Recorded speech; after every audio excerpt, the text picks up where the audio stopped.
দাদা, আমি অসহায় মানুষ, আমাকে মাইরো না গো দাদা গো, আমাকে মাইরো না। ঠিক এভাবেই ভারতীয় নাগরিকের পা ধরে আকুতি মিনতি করছিলেন বাংলাদেশি কৃষক। তবুও তাদের মন গলাতে পারেননি। হবিগঞ্জের মাধবপুর সীমান্ত থেকে দুই বাংলাদেশি কৃষককে ধরে নিয়ে বিএসএফ এর সামনে চরম নির্যাতন করেছে ভারতীয়রা। ওই দুই কৃষককে নির্যাতনের একটি ভিডিও সামাজিক যোগাযোগ মাধ্যম ফেসবুকে ভাইরাল হয়েছে। রোববার সকালে মাধবপুর সীমান্তের ওপারে ত্রিপুরা রাজ্যের সিধাই এলাকায় এই ঘটনা ঘটে। পরে হরিণখোলা সীমান্তে পতাকা বৈঠকের মাধ্যমে রাতে ওই দুই কৃষককে বাংলাদেশে ফেরত আনে বিজিবি। ভিডিওতে দেখা যায় ভারতীয় আইন শৃঙ্খলা বাহিনীর সদস্যদের সামনেই সেখানকার উশৃঙ্খল জনতা বাংলাদেশি দুই কৃষকের ওপর নির্মম নির্যাতন চালাচ্ছে।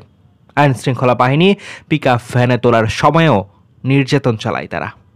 ভারতীয় সীমান্তরক্ষী বাহিনীর অভিযোগ, ওই দুই বাংলাদেশি কৃষক বিনা পাসপোর্টে অবৈধভাবে ভারতে অনুপ্রবেশের চেষ্টা করে।